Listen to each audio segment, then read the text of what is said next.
preciso estar bem orquestrado, eu preciso maximizar os meus investimentos, eu preciso ter uma comunicação mais clara, eu preciso ter um propósito claro. Cada vez mais as empresas vão se especializar e não mais ser grandes conglomerados. Na web você tem de fato uma imensidão de conteúdo. Você pode aprender todos os dias.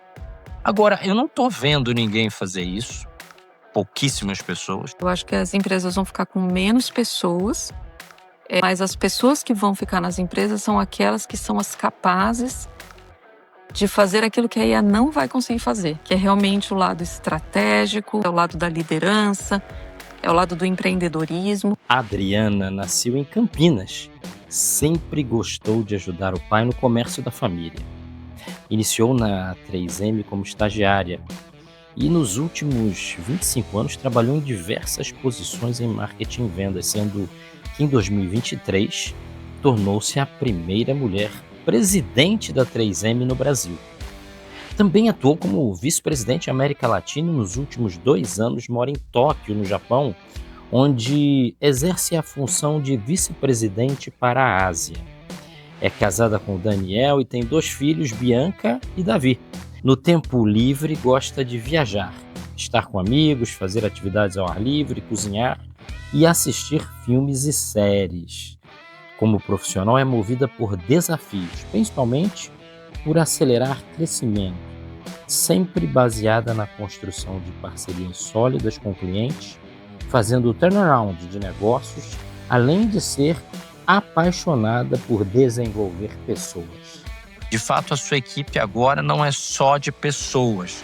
Você vai ter uma equipe com agentes de IA, agentes de software, enfim, que performam processos do começo, meio e fim com as novas tecnologias. Eu digo que é como uma orquestra. Eu sempre penso na figura de uma orquestra. Não existe uma orquestra bem-sucedida sem todos os instrumentos estarem tocando em compasso. A organização de alta performance é aquela que consegue concentrar todos os seus esforços de uma maneira a orquestrar, então, todos os seus ativos, todos os seus objetivos para chegar no melhor resultado de maneira consistente. Sua equipe tem que entender que a disciplina, ela é a única coisa que alavanca o talento.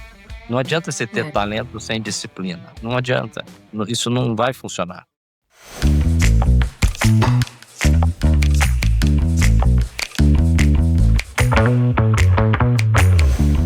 Bem-vinda, bem-vindo. Você está no podcast da Rumo. E hoje a gente vai ter um episódio especial do Mês das Mulheres. Nós estamos aqui com a Adriana Blixheim. É assim que fala, Adriana? Falei certo? Isso mesmo, acertou de primeira. Pô, que bom. Então, a gente não combinou, né, se eu ia falar ou não o nome, mas que bom que eu acertei de primeira. E a Adriana, como você já conheceu a história dela, ela está liderando os negócios da 3M na Ásia, com exceção da China. E, e dentro dessa jornada, na verdade, é uma jornada que não terminou, ela continua. Mas ela vem, né, desde a época aqui do Brasil, onde ela passou por vários cargos e tudo mais. E a gente tem aqui uma pessoa que tem uma preparação, uma realização incrível, mas que tem uma coisa a mais, que é uma perspectiva global dos negócios. Então tem uma perspectiva diferente do que a gente tem hoje no Brasil. A gente sempre, brasileiro tem sempre uma visão mais internalizada, né? O Brasil é muito grande. Mas quando você vai para fora, né, Adriana, você começa a enxergar a vida como ela é. Então, vamos lá, conta pra gente aí, faz uma abertura, como é que tá a tua vida no Japão, como é que é isso? Não, obrigada pela introdução aí, Marcelo. É um prazer estar aqui com você e com todos os que vão assistir, ouvir o podcast aí da Rumo. Então, eu estou nessa jornada aqui na Ásia e confesso que eu já posso dizer que é uma das coisas mais interessantes que já me aconteceram pessoalmente e profissionalmente. A Ásia é um lugar incrível, com pessoas incríveis também, com um ambiente de negócios muito acelerado. Então a gente vê assim que o mundo realmente nasce primeiro aqui, né, no sol nascente. Então, todas as tendências, então é um impulsionador do mundo por ter muita tecnologia, né? Então você tem muita tecnologia centralizada nos países da Ásia, em alguns mercados, eu não vou dizer todos também, porque tenho aprendido muito, e os mercados são muito diferentes entre si, com uma legislação mais aberta, então principalmente os países do sudoeste asiático, em que ele cria mesmo um ambiente de negócios muito favorável. Então uma área de muito crescimento, uma área de muita tecnologia e uma área de muitos talentos, então muitas pessoas, muito boas trabalhando. Então tem sido uma jornada fantástica, de muito aprendizado, de muita adaptação pessoal, com certeza, porque uma pessoa com uma vamos dizer assim, uma história prévia de ocidental da América Latina, vir para o outro lado do mundo que tem uma outra forma de comunicação, uma outra forma de negociação mesmo e de trabalho, foi toda uma transformação pessoal que hoje, depois de 2 anos aqui, eu digo que, tá muito mais tranquilo, muito mais, vamos dizer assim, rodando bem, mas o começo foi muito desafiador, claro. Então até eu me acostumar, até eu conhecer as pessoas, foi muito desafiador, mas tem sido assim, uma experiência que eu não consigo descrever, em palavras, tem sido muito gratificante. Que bom, que bom. Bom, hoje nós vamos conversar sobre organizações de alta performance, né. Uhum, A Adriana tem nessa jornada dela, essa paixão pelo crescimento dos negócios, e eu acho que esse é um tema mais do que necessário, e agora a gente não está falando do mês das mulheres, né, agora é necessário, pelos desafios e por esse momento que a gente vive, não só no Brasil, que está muito desafiador, a gente uhum, faz a nossa parte para a coisa ficar mais complicada, né, em termos de governo. O governo, não nós, mas o governo faz a parte dele, de forma a tornar uhum, mais difícil o que já está complicado. Mas o mundo também, né, os Estados Unidos, Irã, Israel entra nessa história. Nós estamos vivendo aí um momento de muita turbulência, e essa turbulência eu particularmente gosto muito das ideias do Ray Dalio, e ele fala sobre essa que é a coisa da queda do Império Americano, né, e uhum, dentro dessa fase, eu li a última reportagem que ele escreveu falando sobre que a gente está vivendo um momento parecido com o pré-guerra, uhum, o 1929 até uhum, 1939, onde a gente tem um momento de extrema turbulência para o pior que ainda uhum. vai vir. Então, Nem falo. apertem os Uhum. cintos, guardem o dinheiro, ainda vem chumbo ainda vem chumbo grosso aí, nessa transição aí que a gente É. sabe do Império Americano para o Império Chinês. É uma repetição de ondas, e a gente vai falar sobre isso, né, sobre essa repetição dessas transições que acontecem a cada 70 anos, entre com pra 30 Uhum, anos a mais, 30 anos a menos, mas isso vem acontecendo há mais de 500 uhum, anos. Então essa jornada é muito legal. Então, é um tema preciosíssimo para nós, Adriana, e então eu queria que você primeiro descrevesse o que que é uma organização de alta performance, o que que é isso? É, você falou bem, nós estamos num momento agora que eu diria que é uma desorganização mundial, né. A gente passou pela pandemia, a pandemia teve vários efeitos no mercado de trabalho, nas corporações, na maneira que na logística, então a gente passou por toda aquela situação da pandemia e parece que quando a gente estava começando a se reconstruir devagarinho, come a gente de novo começa um ciclo de desorganização. E eu acho que agora mais do que nunca, né, nós estamos no meio de uma guerra, numa guerra, muito importante, com o Estreito de Hormuz fechado, os preços do petróleo indo realmente, aumentando muito e a gente já vendo um impacto de um choque inflacionário, né, isso que a gente está vendo. A gente está aqui no meio de março, falando de um choque inflacionário global, por conta da questão logística. Mas enfim, deixando isso de lado, vamos falar então um pouco sobre o que que eu vejo como, uma organização de alta performance. Eu acho que a organização de alta performance, ela vai muito além de atingir metas, né. Claro que a gente poderia falar, a organização de alta performance é aquela que atinge as suas metas. Eu acho que a organização de alta performance parte disso é atingir as metas, então atingir as metas, mas de maneira persistente no tempo, então é aquela que sempre está crescendo E o mais importante é crescendo mais do que os seus pares, né. De nada adianta eu estar entregando um percentual de crescimento, mas eu não estou ganhando participação de mercado, eu não estou, excedendo o crescimento dos meus pares no mercado. Até aí, nada de novo, tudo é conhecido. Então, falando um pouco de estratégia, de empresa organizações de alta performance, a gente está falando daquelas, então, que consistentemente estão entregando seus resultados de maneira consistente, consistente no tempo e melhor do que os seus pares em diferentes aspectos. E aí é que eu acho que é o que se torna mais difícil. Eu tenho que entregar vendas, eu tenho que entregar rentabilidade, eu tenho que entregar qualidade para o meu cliente, consumidor, enfim, quem está usando o meu produto, o meu serviço, ao mesmo tempo que eu tenho que entregar eh, o menor custo possível, né, do ponto de vista logístico, em melhor tempo, a melhor tecnologia, a melhor inovação e eu tenho que também ter os melhores funcionários e eu tenho que ter esses funcionários mais engajados. Então eu digo que é como uma orquestra, eu sempre penso na figura de uma orquestra. Não existe uma orquestra bem-sucedida sem todos os instrumentos estarem tocando em compasso. Então, uma organização de alta performance, fazendo um paralelo com uma orquestra, é aquela que consegue no final da da enfim, da sua performance, realmente tirar as palmas de os aplausos de todo mundo que está, na audiência. E a gente está falando a mesma coisa, a organização de alta performance é aquela que consegue concentrar todos os seus esforços de uma maneira a orquestrar, então, todos os seus ativos, todos os seus objetivos, para chegar no melhor resultado de maneira consistente. Legal. Essa Eh essa sincronia, né, que você está falando, uhum, eu acho que é muito interessante. Ela muitas vezes se perde nessa busca necessária, incessante e urgente pelo resultado. Então, uhum, eu diria que são 2 objetivos que, navegam em tempos diferentes, né.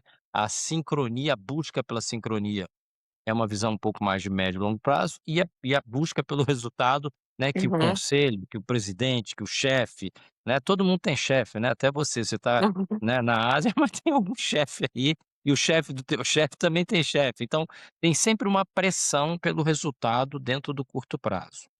uhum. Conta um pouquinho desses obstáculos. Que obstáculos são esses, visíveis e invisíveis, para que você de fato alcance isso? Eu acho que você tocou num ponto crucial, que é o paradoxo entre curto prazo e longo prazo, né. Como que a gente encontra o correto equilíbrio entre, você crescer no longo prazo e construir ali os alicerces para você crescer no longo prazo, mas ao mesmo tempo, você conseguir atingir o resultado do curto prazo e pivotar mesmo em momentos em que, como o que a gente está passando agora, e falar: "Eu não vou fazer A, vou fazer B, porque é o momento de pivotar". Uhum, Eu acho que esse é um grande paradoxo e eu acho que aí está a figura da liderança e do conhecimento profundo da sua estratégia. E aí falando um pouco de estratégia, eu falo assim, o que que é estratégia, né? A estratégia, falando em linguagem muito simples, é o propósito para o qual a gente trabalha todos os dias.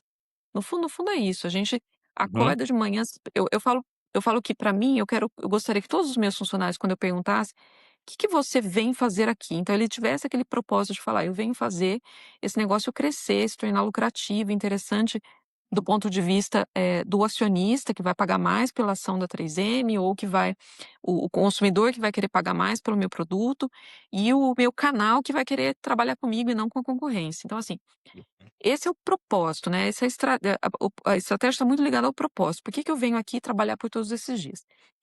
E por que que eu estou falando isso? A gente tem que conhecer muito bem esse propósito. E cada um dentro da organização tem que conhecer esse propósito. E aí vem os obstáculos. O que leva as pessoas a se distraírem e causar Uhum. essa não coerência com o propósito? Eu diria que o número um é quando você não tem um propósito claro.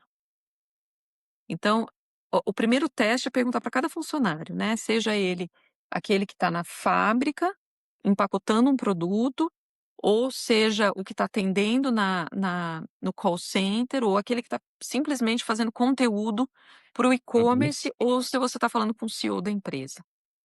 Eu acho que a primeira coisa é, nós precisamos de alinhamento de qual é a estratégia e o propósito. Se você não tiver muito claro isso em toda a sua organização, isso se perde. E aí é a primeira forma de ser um obstáculo à alta performance. Eu diria que esse é o primeiro obstáculo. Ótimo. Depois você vai ter outros. Às vezes você conhece o seu propósito bem, ou você fala bem, repete bem, que eu falo assim, ele saiu do papel, ele saiu daquela parede, sabe, missão, valores e missão, que está decorando lá a Uhum. parede da diretoria. As pessoas falam, elas repetem, então você já conseguiu cascatear isso para os outros níveis da organização, mas a atuação não é coerente com aquilo que se fala. Ok. E isso muitas vezes é entre o longo e o curto prazo, é ali que acaba que não tem um equilíbrio. Eu falo no longo prazo que eu quero construir equipes de alta performance, eu falo que eu quero investir no desenvolvimento dos meus funcionários, mas quando o curto prazo aperta, é a primeira coisa que eu corto. Então, eu acho que esse é um dos obstáculos, quando a minha não tenho a estratégia clara e eu não tenho coerência entre o que eu falo e o que eu pratico. Então esses são alguns exemplos de obstáculos. E aí tem outros muito mais. Então, por exemplo, Aí, é Adriana, eu acho que uma coisa que é uhum, legal eu tenho falado muito sobre isso, sobre travas de crescimento, e você aham, trouxe uma visão, na verdade, a falta da comunicação e da uhum, checagem da compreensão, né, porque a comunicação não é só você mandar, você tem que receber, né, a confirmação de que chegou lá. Você colocou muito bem aí. E a segunda coisa é essa dissonância, né, onde eu uhum, digo uma coisa, mas no dia a dia as minhas ações, o hábito, a cultura, trata de outro assunto, né, trata de outra forma. Então eu diria que uhum, são 2 pontos complicados. Essas travas de crescimento, eu aprendi isso recentemente, você não adianta você querer acelerar, acelerar, acelerar a performance, quando o freio de uhum, mão está puxado. O freio de mão está puxado, então você está acelerando e o carro você até ele anda um pouco, mas ele anda se arrastando, né, fazendo barulho e enfim, é aquela situação. E aí a gente hoje, na minha consultoria, nos trabalhos que a gente faz hoje agora de mentoria para presidentes, o que a gente tem trabalhado muito forte são as travas de crescimento. Quer uhum, dizer, como é uhum, ao invés de ficar pensando: "Como é que eu faço? Como é que eu alavanco? Como é que eu cresço?", você "Cara, o que está te atrapalhando? Vamos é, olhar o problema que está te segurando, o freio de mão", e às vezes você uhum. solta esse freio de mão, a energia já tá toda estruturada e aí ela flui. Vamos falar um pouco sobre isso? Como é que você vê essa coisa dessas travas? Eu adoro esse tema e eu acho que na minha posição de liderança, você imagina, eu tenho 400 pessoas, que estão, espalhadas por 12, 13 países diferentes. Então, se eu não tiver uma comunicação eficaz, clara, a coisa se perde mesmo, né. Então e todo mundo fala uma língua diferente, olha só, tem mais essa, né. Então o domínio do inglês não é o mesmo, às vezes você tem executivos que falam melhor o inglês, mas você tem, o vendedor que está lá na ponta conversando com o cliente que ele não fala bem, então a Uhum. comunicação não é fácil nessas organizações. Mas vamos para o teu ponto da trava do crescimento. Quando eu olho hoje o negócio que eu estou, né, e vejo em trava do crescimento, eu posso te falar vários, tá, eu vou falar alguns. O primeiro deles e o mais importante é realmente a falta de empreendedorismo das pessoas. Eu acho que mesmo que você esteja dentro de uma organização, aquela história do sentimento do dono, de você querer você pensar no o que que eu posso fazer diferente, não simplesmente Uhum. ser uma pessoa passiva que está cumprindo ordens ou executando a maneira que foi feita num playbook, né, ou que foi colocada ali numa cartilha, Sim. é o sentimento de empreendedorismo. Como que eu posso, eh, conquistar mais um cliente? Como que eu posso conquistar mais um consumidor? Como que eu posso vender mais, vender mais uma unidade do meu produto, do meu serviço. Como é que eu posso reduzir um pouquinho o custo? Então hoje, quando eu olho toda a minha organização, você vai ter pessoas que pensam dessa maneira, mas a grande maioria, Marcelo, não tem, isso na veia. E Tá. aí a gente pensa assim: "Ah, mas por que que eu preciso ser empreendedor dentro de uma organização?" Sim, nós precisamos ser empreendedores dentro de uma organização, porque a gente precisa criar esse hábito de pensar: "Como que eu faço diferente? Como que eu vou além? Como que eu faço o meu próximo passo?", né, e sempre pensar à frente. Acho que esse é um dos pontos que eu vejo como Deixa um dos eu mais difíceis. deixa eu tô achando engraçado você falar que cada um tem uma cultura, cada um tem uma língua, mas você tá falando daquilo que eu vivo no dia a dia aqui no Brasil, né. Então, eu não sei se tá tão diferente assim, né, vamos ver essa lista, mas eu acho que o mundo tá cada vez mais parecido. Minha Uhum. visão, eu andei viajando pela Ásia há uns anos atrás, e eu confesso que eu fiquei extremamente decepcionado, porque eu queria ver coisas diferentes, eu queria ver, sabe, me sentir no outro planeta, e na verdade, é claro que tem algumas diferenças, mas são poucas. Eu fiquei frustrado, confesso. As pessoas Uhum. e a globalização acabam trazendo uma série de padrões, enfim, comuns a todas as organizações. Então, na prática, o que eu percebo hoje é que a gente tem uma dissociação da vida pessoal e do mundo do trabalho.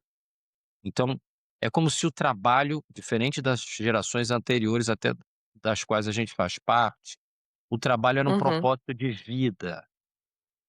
E aí você tem hoje, não, o trabalho é um playbook que eu tenho que seguir. E aí talvez Uhum. explique um pouco dessa falta de empreendedorismo. Eu vou seguir esse playbook aqui, e a minha vida eu vou viver lá, na minha família, na minha comunidade, na minha igreja,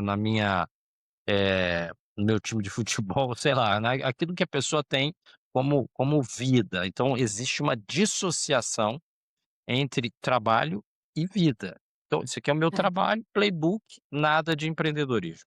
Então a gente tem vivido isso aqui. Agora, como é que você vê a questão dos objetivos, dos targets, né, que as organizações trazem dentro dessa dissociação? Como é que é isso? Uhum. É, esse seria um dos outros aspectos que eu ia te falar como travas do crescimento. Eu acho que Uhum, o target ele tem sim uma coisa muito importante que é dar uma ser um guia, né, para onde que eu estou sim, indo, o que que eu tenho que buscar, qual que é o número que eu tenho que buscar. Mas muitas vezes as organizações elas têm métricas conflitantes.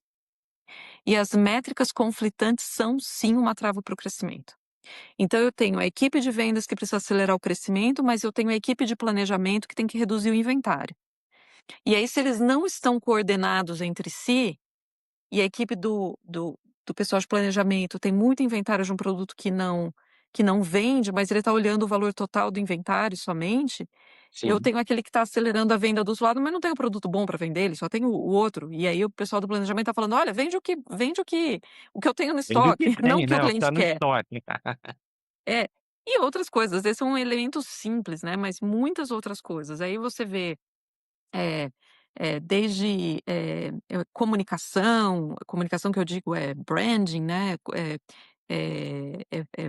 design, embalagem, a forma como você treina as pessoas, a forma como que você, define a sua cobertura de mercado e quantas pessoas eu vou colocar no mercado para atender os clientes, e tudo mais, né. Então assim, as métricas conflitantes, principalmente dentro das organizações que são altamente complexas, à medida que elas vão crescendo, elas vão se tornando cada vez mais complexas. Se a liderança não mantiver uma visão de helicóptero e conseguir pegar esses problemas, e endereçar esses problemas, você trava. Então eu acho que a métrica, o target, ele tem um lado muito positivo, mas eles precisam estar alinhados e vão ter momentos de desalinhamento, vão ter momentos que realmente eles vão se conflitar, mas está aí na capacidade do líder conseguir fazer essa visão e conseguir falar: "Opa, o que que é mais importante aqui?", né. Então a gente Eh primeiro passou por essa coisa da falta de empreendedorismo, dessa busca por crescimento, dessa busca por, caminhos que levam ao crescimento, a curiosidade, dentro de uma geração, dentro de um momento, né. Não estou falando de idades uhum. não, porque eu vejo isso em todas as idades, mesmo do mais velho ao Uhum. mais novo, a gente tem esse comportamento que eu acho que está nessa dissociação entre vida e trabalho. A segunda coisa que você está trazendo é: puxa vida, os objetivos têm uma dissonância entre eles e as pessoas acabam, ou vou atender uma coisa ou vou atender outra e no final isso gera uma certa paralisia, né, e isso Isso. influencia essa essa vontade de crescer ou essa vontade de transformar. Tem mais algum ponto fundamental que você veja aí nessa como fator preponderante de segurar o crescimento? Assim, eu acho que tem vários, sabe, Marcelo, eu vou tocar em alguns que são os mais importantes, né, a gente tocou em 2 aqui que são muito relevantes. Eu acho que um terceiro é o apetite ao risco, né, que tá ligado um pouco ao empreendedorismo também. Sim. Eu acho que, assim, na minha trajetória de crescimento, eu vou te dizer que eu sempre tive um um risco cauteloso, vamos chamar assim, né. O que que eu chamo de risco cauteloso? É você tomar sim riscos, mas ao mesmo tempo você ter uma contramedida aqui de até que ponto que eu posso ir? E até que ponto aquilo eu já tenho que tomar cuidado, né. Então aí tem várias coisas, quando eu posso investir ou quanto eu posso, enfim, tem as questões éticas, tem uma série de coisas. Sim. O que eu vou colocar aqui para você é, as pessoas, principalmente nas organizações maiores, elas delegam o risco, principalmente para os superiores, né.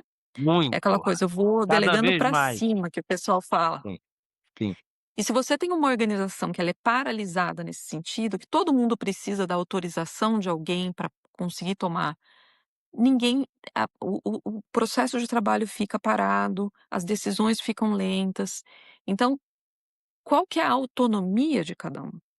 E até que sim. medida essa empresa vai estar apoiando a tomada de risco e incentivando tanto o acerto, quanto muitas vezes o erro, porque às Uhum. vezes é no erro que se aprende muito. Sim. E como que a gente deixa esses limites bem definidos, a ponto de eu maximizar o talento de cada um? E aí eu queria só comentar um ponto, eu acho que esse foi sempre um dos meus pontos que eu trabalhei como liderança, Uhum. foi entender qual que era o talento de cada um e buscar o melhor de cada pessoa. E eu acho que isso faz toda a diferença, porque quando você conhece o talento de cada pessoa, define limites claros, dá uma estratégia clara e fala: "Vai que eu te apoio dentro desses limites", e você alinha isso aos incentivos, ao reconhecimento, você cria pessoas altamente engajadas e que vão buscar o crescimento. Agora, Olha aquela só, eu organização que ela cria mais barreiras do que aham. incentivos, ela trava. Eu acho muito legal, porque eu acredito nisso que você acabou de falar.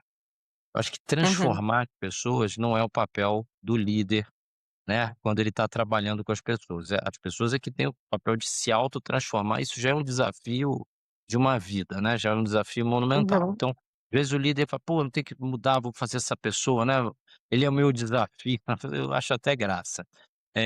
E eu acho que o que você colocou para mim é a estratégia mais inteligente e viável, que é: "Olha, vamos entender, vamos conhecer essa pessoa profundamente, entender os pontos fortes dela, uhum, e dar pista para que esses pontos fortes avancem. Mas eu tenho uma dúvida uhum, no que você colocou, que sendo bem direto, né, eu não sei se não direto, né, não sei se é muito sutil não, mas a gente está tendo uma crise de capacitação e competência, como nunca vista, assim, em função das mudanças vão acontecendo e da falta de interesse no estudo, na falta de interesse na atualização profissional, uhum, as pessoas estão ficando para trás claramente, elas estão sim, despreparadas para o trabalho. Elas é muito rápido esse processo de você se despreparar. Uhum. E antigamente você Com via muita gente certeza. fazendo MBA, muita gente fazendo cursos, e tinha essa, né, essa onda. E aqui no Uhum, Brasil, por exemplo, isso saiu de moda. As pessoas não estão se preparando. E o que está acontecendo, e uhum, tem várias formas, na verdade eu não estou defendendo elas voltarem a fazer MBA, mas porque na web uhum. você tem de fato uma imensidão de conteúdo. Você É. pode aprender todos os dias. Agora, eu não estou vendo ninguém fazer isso, pouquíssimas pessoas, e ao mesmo tempo isso tem um impacto direto naquilo que você falou que é: "Puxa vida, eu vou dar autonomia para minha equipe para ela Uhum. para ela fazer as coisas", mas espera aí, calma aí. Será que É. até que ponto, como é que eu faço? Como é que eu entendo que a autonomia é bom, mas para quem está minimamente preparado. Como é que você vê isso? Porque isso é um dilema que eu vivo regularmente. Eu acho que você está coberto de razão e eu acho que a gente nunca teve tanta informação, né, eu acho que a gente nunca teve uma abundância tão grande de informação na palma assim, na ao ao no na ponta do dedo, né, porque hoje É, você com a inteligência artificial, você consegue saber rapidamente sobre qualquer assunto, no clicar ali das hum, teclas do computador. Então acho que a gente nunca teve acesso a tanta informação, mas ao uhum, mesmo tempo, uma uma a informação que as pessoas têm, ela fica muito rasa, muito superficial. Então acho que a gente tem essa contradição muito grande. Você sabe que eu estava falando esses dias com os meus filhos sobre isso, eu falo: "Olha, vocês têm muita informação à disposição, mas vocês têm que ir mais a fundo, porque aquela coisa de ficar se informando ali nas redes sociais e passa o TikTok ali rapidinho, é. a informação é questionável, né. Uhum, Mas, enfim, colocando isso de lado. O que que eu vejo no ambiente de trabalho? Eu vejo exatamente a mesma coisa, eu acho que isso é uma tendência. Tem como frear e fazer todo mundo sentar na sala do MBA? Não tem. O mundo mudou, as coisas estão diferentes. Vou te falar o que eu venho fazendo, eu não sei se é o certo ou errado, mas é o que eu venho fazendo. tá. E eu estava semana passada eu estava na Coreia com o meu time lá, e e eu vi que começaram algumas perguntas e você percebe que de vez em quando vem umas perguntas e você fala: "Puxa vida, essa pessoa não está lendo o jornal, sabe, não está sabendo o que está acontecendo no mundo". Eu acho que aí entra o papel da liderança. Eu não estou dizendo que a gente tem que ensinar todo mundo, mas a gente tem um papel, e o nosso papel é fazer perguntas. E eu Uhum, acho que quando a gente faz perguntas, aquelas pessoas que querem aprender, elas vão atrás. Então eu tenho feito muito isso. Eu vou te dar um exemplo, assim, muito muito rapidinho aqui. Eu estava nesses dias numa reunião, a gente tem investimentos grandes de propaganda, são milhões e milhões de dólares aí investidos em propaganda, e quem tem que dar a decisão final para vai ou não vai, vai investir ou não vai investir, etcétera, eu não acho que tem que vir até mim. Isso tem que ser tomado pelo sim. diretor de marketing, diretor comercial. Só que aí o que eu comecei a perceber, existe essa coisa de delegar para cima, eu faço o meu pedacinho e já passo para o próximo. O É. que que eu comecei a fazer? Eu criei ali uma reunião em que eu faço só perguntas. Então eu defino objetivos muito específicos, básicos, que é aquela coisa assim, eu tenho 80% dos meus clientes compraram o produto antes da campanha começar a rodar, porque não adianta meu consumidor ir na loja e não encontrar o produto, ele vai comprar do concorrente. Então Uhum, coisas básicas mesmo. sim. Mas são coisas cruciais que você precisa fazer as perguntas para gerar reflexão. Então, não sei se essa é a melhor estratégia, não sei como que vai ser no futuro, mas o que eu tenho feito eu tenho feito hoje eu faço muito mais perguntas do que dou direcionamentos. E isso tem sido uma coisa muito diferente aqui na Ásia, porque a Ásia, eu não vou falar que é inteira a Ásia, mas parte da Ásia, principalmente os países mais, vamos dizer assim, desenvolvidos da Ásia, então a gente pega, Japão, Coreia, enfim, existe uma coisa muito hierárquica. Uhum, Então o mais jovem ele está ali para executar. Só que o mais sênior, ele muitas vezes tem uma preparação muito burocrata. é aquele gerente ou diretor que ele está ali para aprovar um fluxo, aprovar uma mudança de termo de pagamento, eh, e na verdade a gente precisa daqueles que façam as perguntas e desenvolvam as pessoas. Sim, sim. Então esse tem sido, eh, uma grande mudança que eu tenho trazido aqui para a área, que é capacitar a minha alta liderança, minha média liderança, a não olhar para mim e pedir o direcionamento, mas conseguir se perguntar e perguntar aos outros se aquilo é a melhor coisa a ser feita. Muitas vezes não é. Ou quando Uhum. é, o engajamento e o espírito empreendedor de conseguir trazer crescimento, ele é muito maior. Legal. Olha, gostei. Eu gostei da tua resposta. Eu acho que é um caminho, sim. Eu mesmo vou experimentar fazer isso, fazer mais perguntas. Porque de fato é um dilema, né? E aí eu acho que talvez esse seja o início de um terceiro bloco aí de perguntas, que eu quero falar sobre como é que a gente transforma uma organização que está lenta, né? Tá Uhum, letárgica em uma organização de alta performance. Isso a gente está vivendo pelo Brasil uhum, afora, onde parece que a gente encerrou, eu sempre repito aqui no podcast, esse ciclo da economia industrial, e nós já estamos vivendo a economia digital há tempos, só que assim, o gás da economia industrial durou até agora, né. Ainda é. dá para trabalhar por exemplo, você citou aí as economias, eu chamo de sociedades marciais, né, são sociedades Uhum. onde a cultura bélica, a cultura das forças armadas são muito forte. A Coreia está em guerra, né, ela está no armistício, mas ela está em guerra ainda, a guerra não terminou, ela só foi interrompida. Eles estão em estado de guerra ainda, e o Japão, enfim, tem essa cultura, né, mista, né, da guerra e da burocracia, muito forte. Você citou coisas que não vão mudar, fazem parte da natureza, né, dessa Uhum, sociedade. A nossa sociedade brasileira tem outra conformação, mas, independentemente disso, acho que essa transição da sociedade da economia industrial para digital, e uhum, ela chegou ao fim. Agora é tudo digital. Não existe mais a possibilidade de você trabalhar. Outro dia eu estava falando com o pessoal que está comprando uma empresa, falou: "Poxa, mas a gente vai ter ganhos de escala". Eu falei: "Ganhos de escala? Cara, em que planeta você está vivendo? Essa conversa acabou, isso não existe mais. Ganhos de escala", foi o que você falou. "Ah, pô, tô aqui eu tô aqui, né, o pessoal do planejamento vai lidar com isso". O cliente não quer saber dessa história aí. Se der um para vender, você tem que ter um para vender, senão você vai perder o cliente. Então, você tem que tomar uhum. outras decisões dentro desse mundo digital. Conta para mim como é que você vê isso e como é que é o papel da estratégia nessa história, né, porque sempre começa tudo pela estratégia, eu vejo uma falta de estratégia em encarar de frente a transição das economias, né, industrial para Uhum. digital e dentro desse mundo louco aí que a gente está. Acho que você tem 2 perguntas aí numa só, né. Eu acho que vou começar pela última, que é a transição do mundo industrial para o mundo digital.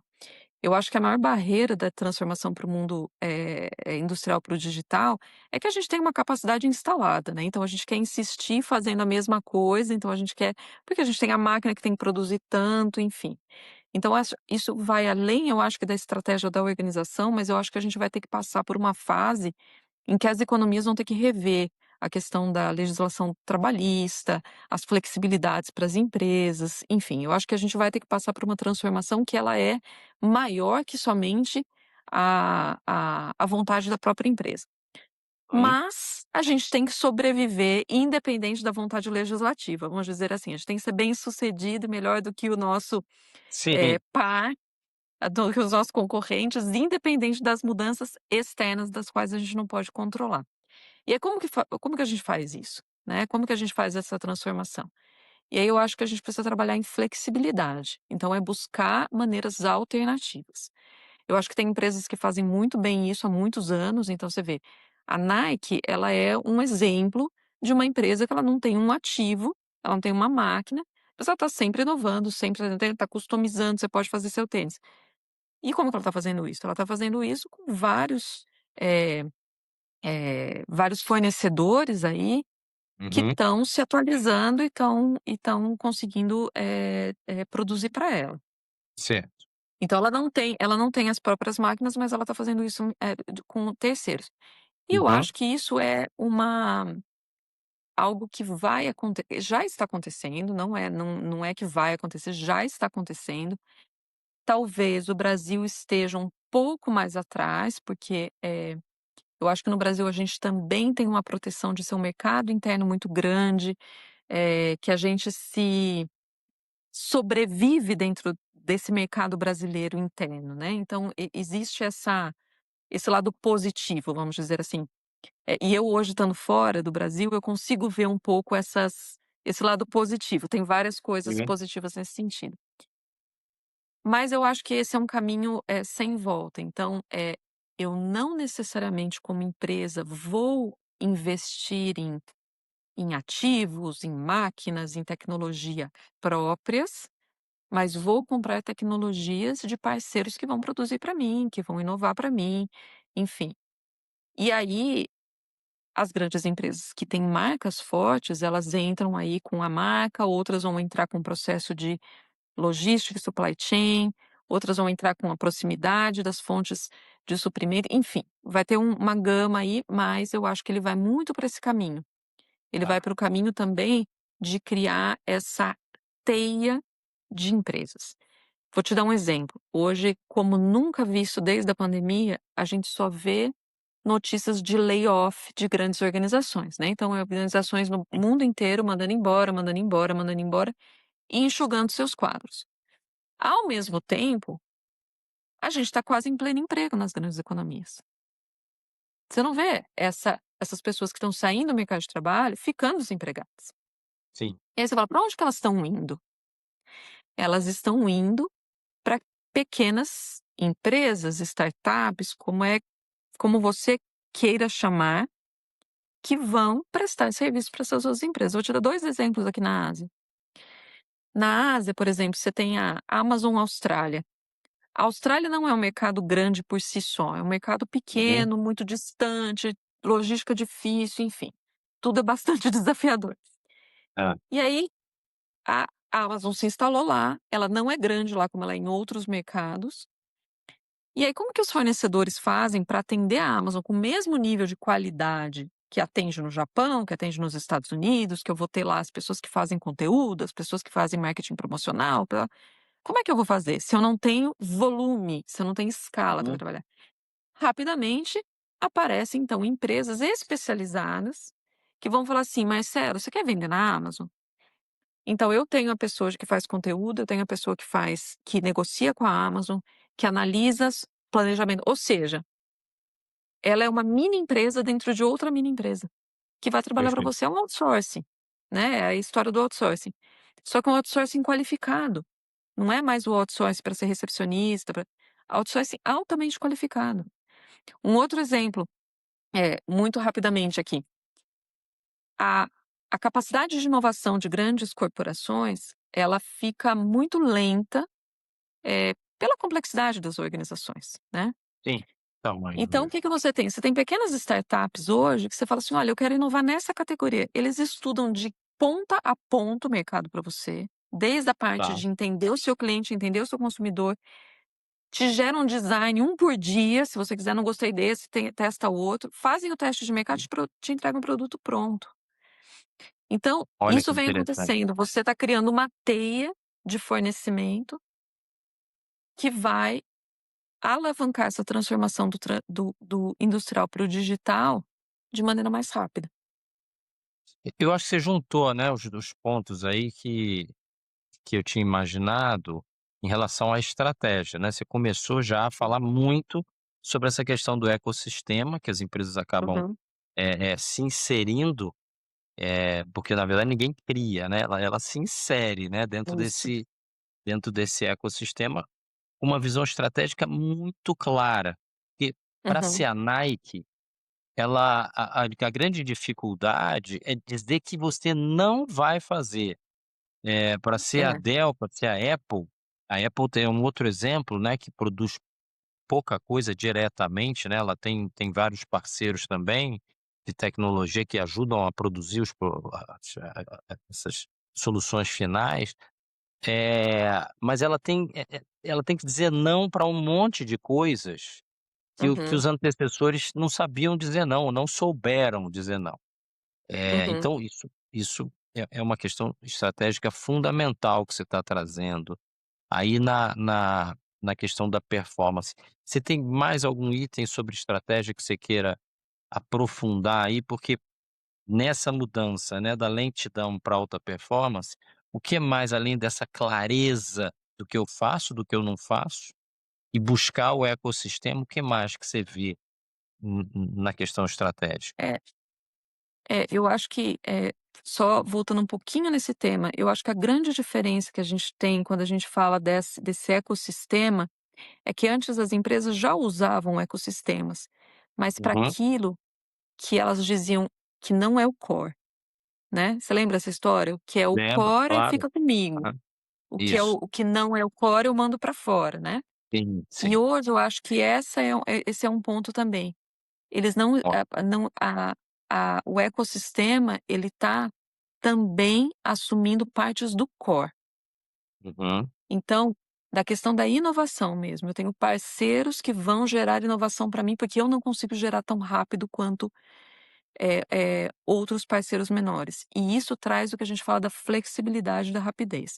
Então, só para terminar esse ponto que eu acho que isso é uma diferença grande que a gente tem visto no mercado. Uhum. Eu acho que da questão de não querer fazer, eu acho que é uma das também das dificuldades que as empresas têm, de falar: "O que que eu não vou fazer? O que que eu não vou atender para conseguir atender melhor outra coisa?". E eu acho que a gente vai ter uma especialização cada vez maior. Então, não sei se você viu recentemente aí, várias empresas vendendo marcas, então a gente viu o caso da Sim. Johnson's, a gente viu o caso da É um amigo Unilever que entrou na recentemente. nova na parte da Rect, que a Rect Banks vai vender um pacote de marcas agora. Exatamente. Então acho que cada vez mais por uma questão de trazer sinergias maiores, a história da orquestra, a história voltando lá para o nosso comecinho, eu preciso estar bem orquestrado, eu preciso maximizar os meus investimentos, eu preciso ter uma comunicação mais clara, eu preciso ter um propósito claro. Cada vez mais as empresas vão se especializar e não mais ser grandes conglomerados. Então acho que os Ah, grandes conglomerados eles vão ficar menores. Uma vez que eles interessante. precisam de muito fôlego para competir com as empresas maiores. Então acho que esse é o decidir o que eu não vou fazer em prol de um crescimento futuro. Tá ótimo. Bom, vamos falar um pouquinho sobre outra transformação, né, a gente estava falando sobre a mudança do industrial para o digital, mas a gente dentro do digital, a gente já mudou de etapa de novo, eh, e de fato não foi uma mudança trivial, estamos vivendo essa coisa da transformação digital, que tem a questão da IA, como, vamos dizer, a palavra da moda, né, mas a transformação digital ela abrange muito mais do que isso, abrange, um raciocínio diferente, eh, pelo que eu tenho vivido aqui e tenho orientado os meus clientes de que, de fato, a sua equipe agora não é só de pessoas, você vai ter uma equipe com agentes de IA, agentes de software, enfim, que performam processos do começo, meio e fim. Com as novas tecnologias, eles Uhum, conseguem, de fato, realizar isso e de fato, eles aumentam a produtividade, de uma uhum, forma uhum.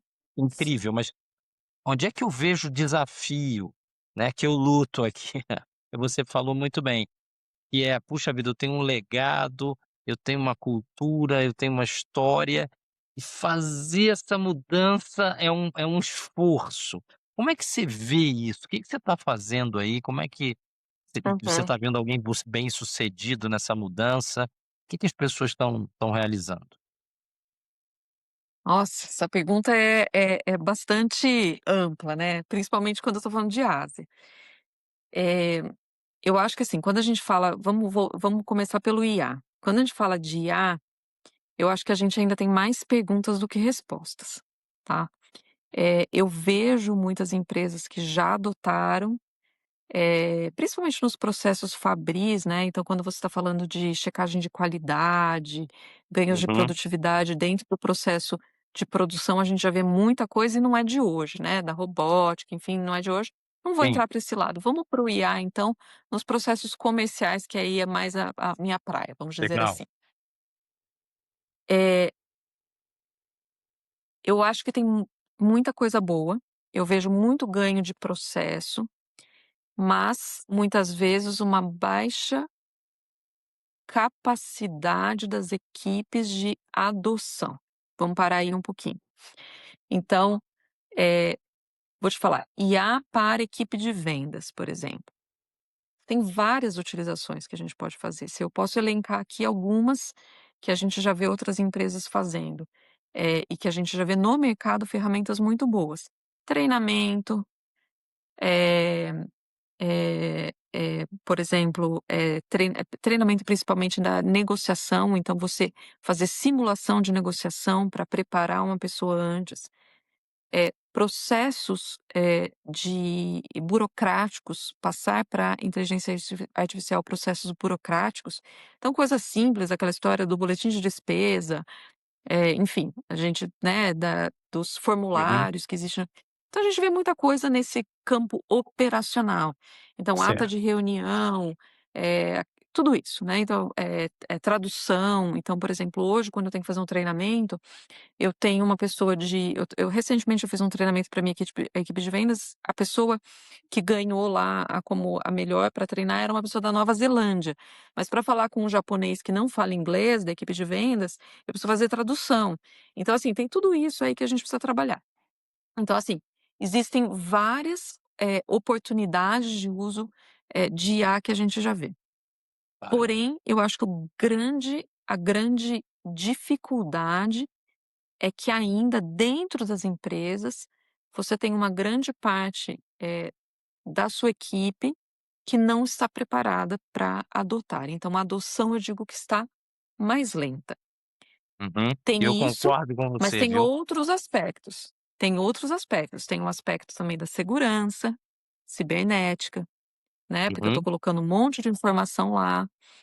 Eh, então vou fazer um gráfico, vou fazer uma análise de preços, você está colocando informação sim, importante, proprietária ali sim. dentro. Então acho que tem muitas barreiras ainda, acho que as empresas, principalmente as grandes que se preocupam muito com compliance, que se preocupam com, riscos cibernéticos, eu acho que é um pouco mais difícil. Mas ao mesmo tempo tem muita coisa boa aparecendo e eu acho que é um caminho sem volta. Aqui na Ásia, eh, aconteceram recentemente grandes vazamentos de dados que colocaram empresas muito grandes da Ásia numa situação muito complicada, né, de Hum, vazamento de dados de consumidores, enfim. Acho certo. que aconteceram 3 casos nos últimos 12 meses, dos quais eu tenho conhecimento, e que Ah, afetaram as nossas operações, porque o cliente ele tem que parar tudo, né. Então eu acho que esse é um caminho que a gente está engatinhando ainda, mas ele vai entendi. evoluir com certeza. Você sabe que eu concordo muito com o que você falou sobre a preparação.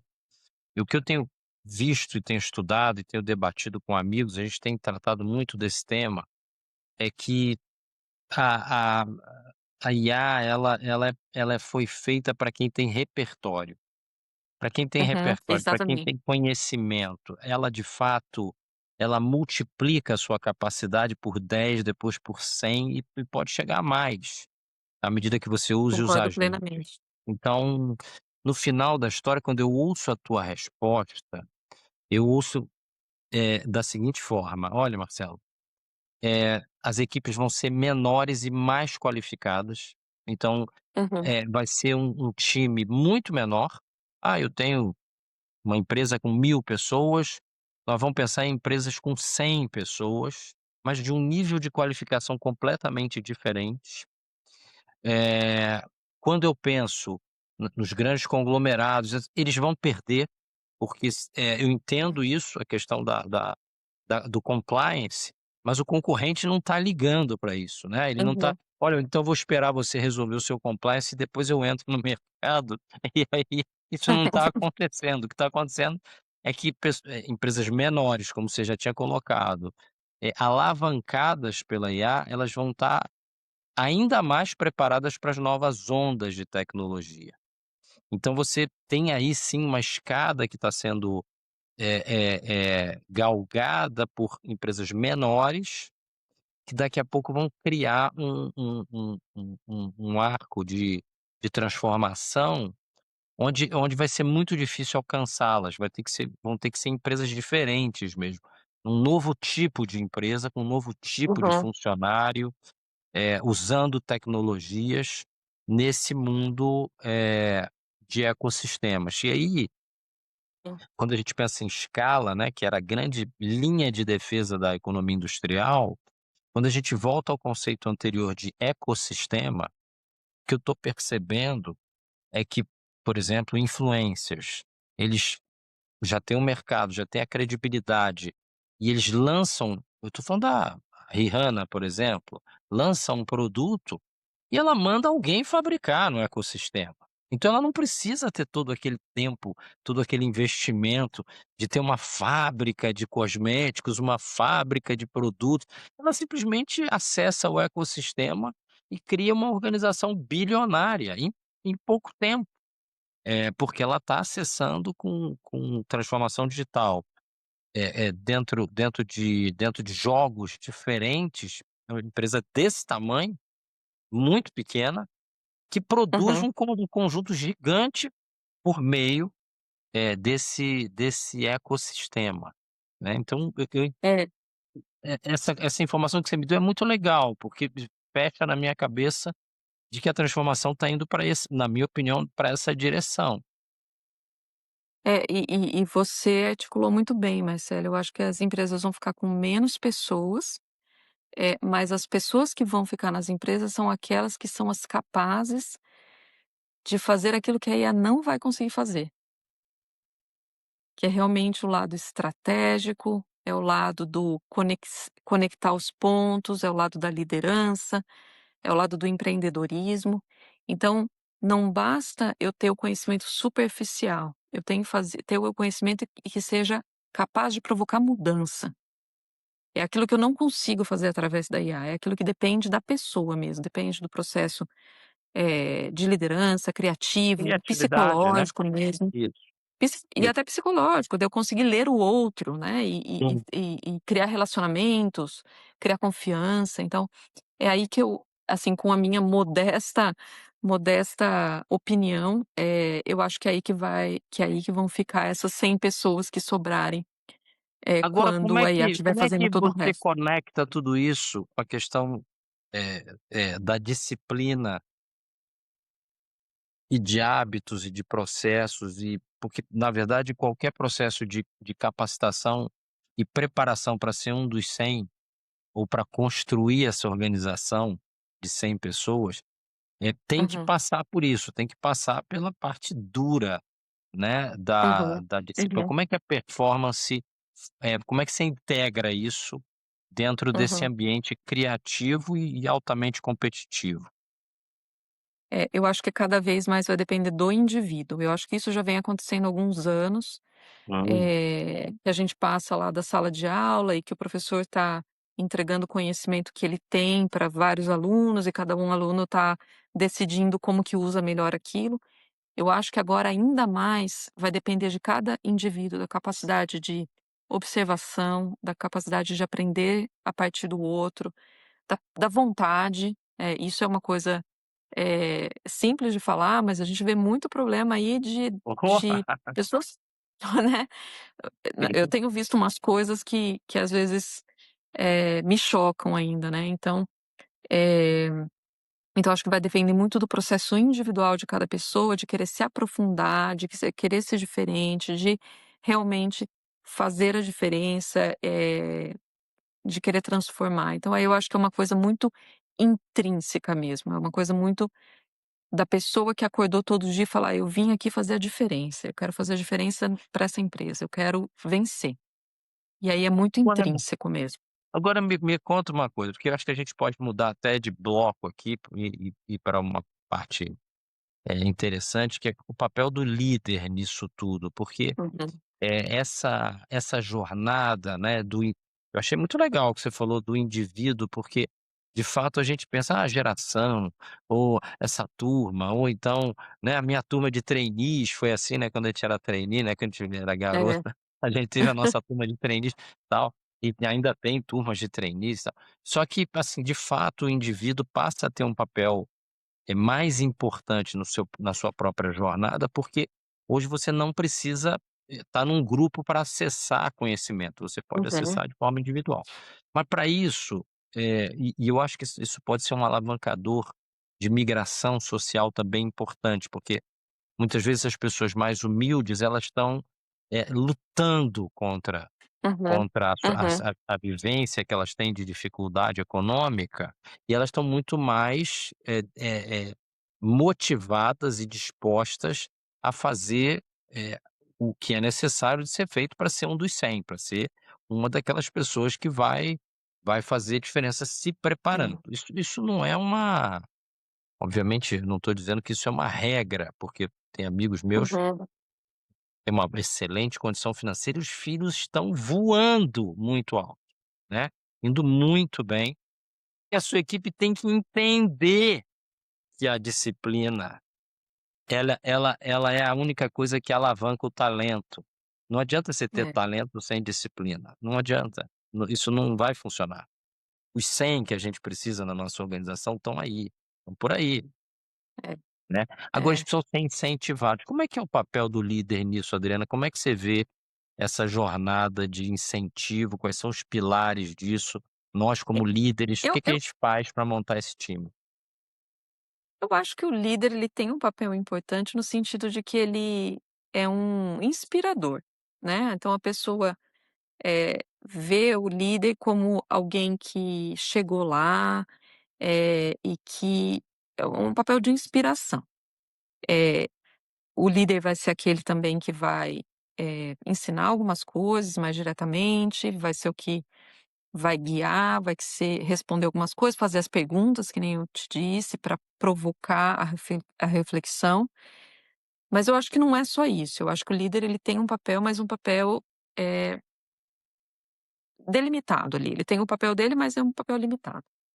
O que eu acho, e aí ouvindo você falar um pouco, eu acho que a gente está tendo uma grande transformação na relação das pessoas com o trabalho, Uhum, né. E eu uma vez eu ouvi, não sei se você já ouviu esse tipo de palestra, que fala um pouco sobre a relação da economia com a questão geracional, da questão do mercado de trabalho e da economia com a questão geracional.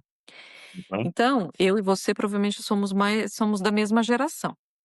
Então os nossos pais são aqueles que viveram ali, eh, o pós-guerra, né, nasceram ali no sim, pós-guerra, né, no pós-Segunda Guerra Mundial, e provavelmente passaram as duras penas todo aquele, dos anos ali 40, 50, 60, 70, até chegar nos anos dourados, né, do Brasil, para depois ter todo a questão inflacionária. Então nós vivemos um uma dificuldade com um boom econômico e depois veio para outro ciclo de dificuldade, depois para outro ciclo do boom econômico, que foi ali o Plano Real. uhum. E eu vejo que essa geração que nasceu exatamente após o Plano Real, é uma geração que ainda não lidou diretamente com crises. Não, não lidou. Ele não s né, nós somos filhos de pessoas que lidaram com crises. Então os E meus nós pais eram aquele lidamos, assim, né, e nós você lidamos não com tem que crise. escolher você não tem que escolher emprego, você vai pegar o emprego que tiver. Então assim, eu entrei na empresa, eu não queria saber se eu ia ter se eu tinha feito 2 faculdades e eu ia ter uma coisa de um nome bonito no cargo, eu queria um emprego. Uhum, Eu aceitava fazer o cafezinho se precisasse. Porque eu sim. entendia que aquilo era uma trilha de acúmulo de conhecimento. O que eu vejo é que essa geração que ela veio a partir do Plano Real ali, ela não tem essa paciência, porque ela não sofreu isso. Então eu acho que a gente está num momento em que a gente vai ver uma geração que vai sofrer infelizmente, mas que vai aprender muito com esse momento que a gente está passando agora. A gente já vê a dificuldade que a geração que se formou da pandemia para cá de encontrar emprego, Uhum. né, porque eles ainda estudaram no modo antigo, mas eles não têm a experiência do novo. Então assim, voltando, eu acho que tem um lado do líder sim, mas ele tem um componente, eh, pessoal muito forte. E eu vou te Uhum. falar, eu eu fiz 2 faculdades, eu fazia uma de dia, uma de noite, eu fiz um MBA, eu estudei fora do Brasil, fiz vários cursos fora do Brasil, tive a oportunidade de trabalhar com a América Latina inteira, com o Brasil, depois a América Latina, depois com a Ásia, e eu digo, eu mais aprendi na minha vida, não foi nada disso, mas foi a observação. Observação que eu tive em relação aos meus superiores em diversos momentos da minha vida, observação que eu tive pra com os meus pares, e observação que às vezes eu tinha com a pessoa que estava ali na fábrica. Mas foi o que eu mais aprendi. Se eu falo para você hoje, de onde que eu tirei os meus maiores conhecimentos de trabalho, foi da observação, dos meus clientes, por exemplo, e dos meus erros. Então eu acho que ele tem o lado do líder, voltando para sua pergunta, ele tem um lado de inspiração, um lado do líder guiar, o lado do líder desenvolver, de dar oportunidade, mas ele tem um componente pessoal muito grande. E aí, Legal. a geração, não digo, não vou, generalizar, mas o que eu vejo é um pouco essa geração atual sofrendo, porque ela acha que ela não precisa passar por essa trilha de conhecimento. Você sabe que você falou uma coisa que me deu um insight aqui, que é um gap importante. Eu vejo as pessoas muito pouco engajadas em perguntar as coisas para os outros, Uhum, pedir ajuda. É claro que a gente vive hoje num mundo onde você tem a IA, você tem Google, você tem, uhum. enfim, N possibilidade, YouTube, você tem muitas possibilidades de buscar aquele conhecimento de forma individualizada. Mas como você Isso. disse, nós fomos criados por mentores, então você teve os seus Uhum, mentores, uhum. pessoas que te conduziram no processo aí de forma muito prática. "Olha, não faça isso, fale desse jeito, quando for fazer assim, faça, né, dessa forma, cuidado, né, com esse tipo de problema", são coisas que você não vai aprender na IA, você não vai aprender no YouTube, uma pessoa, um mentor vai estar junto com você, e nós tivemos esses mentores. E na correria atual, onde a liderança pouco tempo tem, individualmente com as pessoas, a gente perdeu um pouco essa jornada. É, E aí eu continuo insistindo na de que você trouxe um insight bem bacana sobre a responsabilidade individual. Essa é, pessoa que tem essa formação de que: "Puxa vida, eu tenho que buscar, eu vou interromper aquele camarada para ele me explicar, eu vou pedir para passar um dia lá com ele para tentar entender como é a vida dele", né, entender é. como é o trabalho dele, essa jornada é individual, ela você precisa buscar esse parceiro, buscar esse mentor, para que você de fato tenha a chance de compreender o que está acontecendo. Porque senão você Isso. fica muito É você compreender o que compartimentalizado, não né. está escrito, é o que É, não vai estar no chat ChatGPT, o que não vai estar no livro, é o que está na entrelinha, é o que está na observação. Eu tinha um professor, eu fiz direito, né, uma das minhas faculdades foi direito. tá. E eu tinha um professor que ele falava assim: "Olha, você nunca chegue numa audiência no horário da audiência, você tem que chegar antes, Uhum. porque faz parte você ler a cara das pessoas, você saber quem é quem". Então aquele momento ele falava assim: "Mais importante do que a audiência é o momento antes da audiência". Eu me lembro disso como hoje, já faz Sim. muitos anos que eu me formei. E é Aham. exatamente isso. Não vai estar no livro, não vai estar no chat ChatGPT, não adianta você lá falar como fazer isso, porque tem coisas que são a língua não falada, né, perfeito. você aprende pela observação, pelas entrelinhas, pelo comportamento do outro, pelas reações numa reunião. E aí, o que eu tenho observado muito, e eu sofro isso um pouco no meu trabalho, existe um protesto dessa geração que está entre os 25 e 35, ele não quer voltar para o escritório, né. É, Então eles ele perdem. voltou, mas ele continua É, protestando. sim, sim, Ele está sim, é. "Tô aqui, inconformado. mas não quero estar", né. Isso. Mas infelizmente não é em casa que você consegue aprender essa parte que é Perfeito, do que não é falado. perfeito. Então Agora me eu conta um acho que pouco, deixa eu avançar aqui no item que aham, me é curioso, que é a parte de incentivos, remuneração, aham, eh, enfim, essa parte obviamente as pessoas ainda olham para o dinheiro e essa geração, mais nova, mas eu não, de novo, eu acho que a gente está falando de todas as gerações, estamos falando até de diretores de empresas, né. uhum, Como é que você vê essa coisa da remuneração na direção da construção da performance? uhum. É um bom ponto.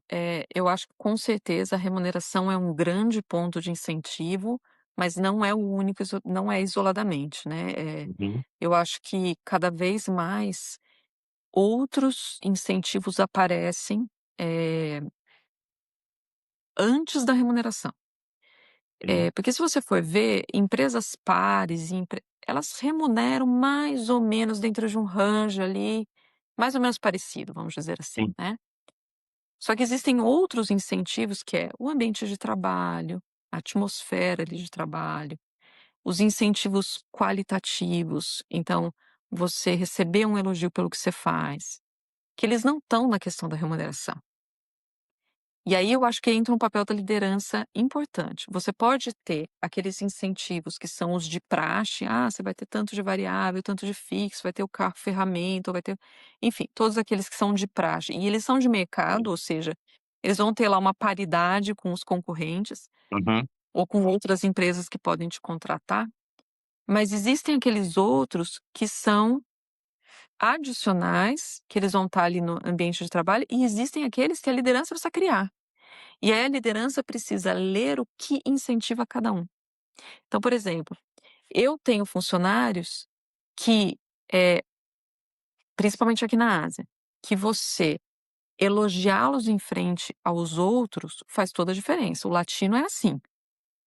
Se sim, você fizer isso para um japonês, que a cultura é extremamente a cultura do coletivo, eu não quero me sobressair em relação a ninguém, porque isso é mal visto na sociedade tá. japonesa. A sociedade japonesa é uma sociedade coletiva.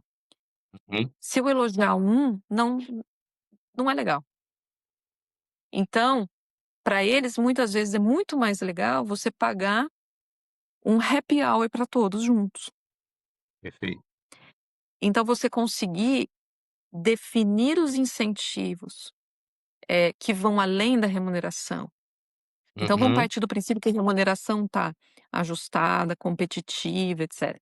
Vamos falar para os outros incentivos, o que vão reter os seus talentos. Então, tá. progressão de carreira, você ter um líder que faz a diferença no seu trabalho, que te ajuda a progredir, eh, a leitura do que é o que que é importante para cada um. Vai ter eu tenho casos em que, principalmente da nova geração, eles mais valorizam que você dê um dia de folga. Então, Uhum, batemos as metas do trimestre, sim, tira um dia de folga, tá, do que você, sei lá, qualquer outra coisa. Então, eu entendi. acho que incentivos, de uma maneira geral, remuneração, etcétera, tem que ser competitivo com o mercado, tem que estar, mas existem outros incentivos que às vezes não estão ligados à remuneração, não são ligados a custo necessariamente, mas que são Sim, tão importantes ou até mais importantes para você reter talentos. interessante. Olha só, estamos chegando ao final aí da nossa conversa, né, e está sendo um aprendizado muito legal para mim, tanto das coisas parecidas quanto das diferenças, né, que você vive aí hoje na Ásia e até globalmente. E quando a gente fala de aceleração, a gente fala de performance, a gente tem que falar de riscos e experimentação, que eu acho que é Uhum, parte que é o grande é o grande diferencial do empreendedor, é o tomador de riscos. Se você não quer tomar riscos, e a maioria diria eu conheço um número do Banco Mundial que 99% das pessoas não gostam de Uhum. riscos e Que não é o vão ser apetite ao risco empreendedor. que a gente falou, né. É 1% só Uhum, das pessoas têm essa questão. E como é que você vê isso? Como é que você incentiva isso? Esse ambiente que pode ser criado para que as pessoas, assumam esse risco, mas também de forma uhum. preparada, né, não é aquele risco louco que a gente já viveu com essas startups aí que torram bilhões de em É, dinheiro, né. é, Eu não tenho bilhões para gastar, né, eu acho que é. ninguém tem. Então, como é que é essa coisa do risco, da experimentação, dentro desse contexto, para a gente começar a chegar a um final aí de uma conclusão, uma moral da história sobre a alta performance? É, eu acho que assim, vamos chamar de risco calculado, né, que é a Hum, história, eu quero tomar risco, mas não quero ser maluco, né, de jogar dinheiro aí pela janela, né, sim, nenhuma pessoa de negócios quer fazer isso. Eu acho que o que a gente tem que fazer com as pessoas é definir quais são os limites de risco que a gente tolera, e isso tem que ficar uhum, muito claro, né. Então, vou te dar um exemplo, eu falar para um vendedor meu, e falar: "Não, você pode fechar uma negociação e eu te dou de tanto a tanto para você dar de desconto, por exemplo, sim, porque isso é tolerável, mas uhum, quanto menos desconto você der, mais a sua remuneração vai acelerar, porque eu também estou olhando, rentabilidade", ok, você está acelerando a tomada de risco, mas ao mesmo tempo você está se protegendo, porque você define esses riscos de uma maneira tolerável. Isso é um perfeito. lado. Uhum, A outra questão é: vamos definir o que que é risco e o que é ética.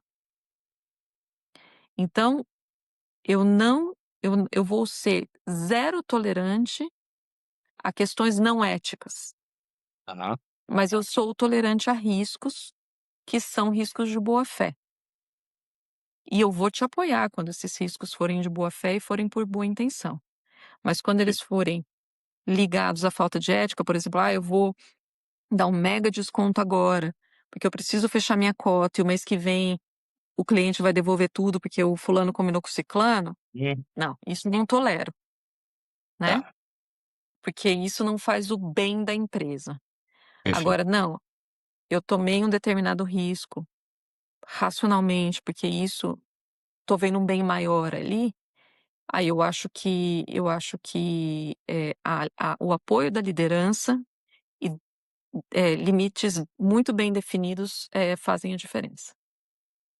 Muito bom. Processo, modelo plenamente replicável.